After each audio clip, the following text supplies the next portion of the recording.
marriage, and I immediately resent the word ban, because that kind of suggests it was there and they got rid of it. I mean, it's never been allowed, so I don't really like that word there. But yes, this is the idea. They're going to have a kind of compromise where instead of having marriages, they'll give God's blessing to married same-sex couples, allowing them to come for a service after a civil wedding. And it's a sort of woke workaround. And Justin Welby saying it's the fullest possible pastoral provision without changing the church's doctrine. He's saying it's for the common good.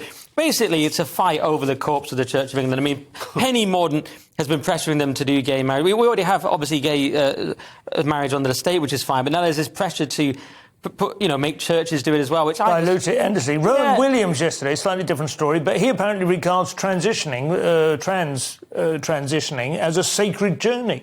Wow. Yeah. This is the new religion. This replaced the Church of England, obviously. Yeah. I mean, we had this hockey player just now who's been told he has to wear a rainbow jersey, and he said he wouldn't do it because he's an Orthodox Christian. Yeah. But yeah, that's a political message. I mean, why would you force somebody to wear a political statement that they don't agree with? I know, and they wouldn't be happy if he was to wear a cross. It's not that inclusive, is it? It's not that inclusive if they won't let him not wear it. No. So this is one of these issues. You can sound really stupid on these issues. As Peter Hitchens has said, the issue of same-sex marriage was a kind of trap for Conservatives to sound like horrible old homophobes and fuddy-duddies, and it was actually quite minor compared to the overall decline of actually heterosexual marriage.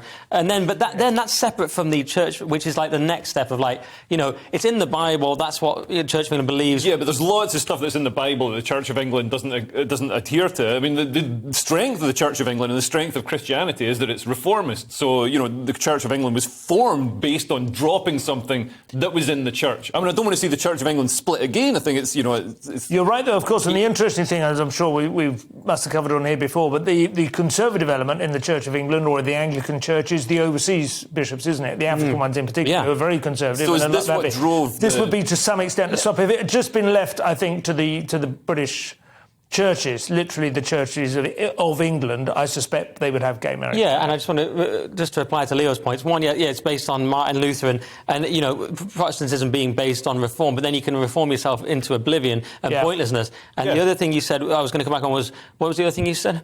I can't remember. He doesn't want to see the church split again. But Henry VIII essentially. The Bible point. You said that it's not. There's lots of things in the Bible, but it is quite consistent on this throughout the Bible. It is not just like mentioned once in the Old Testament. Like divorce was a pretty big no-no. Well, let's bring that rule back as well. I can't.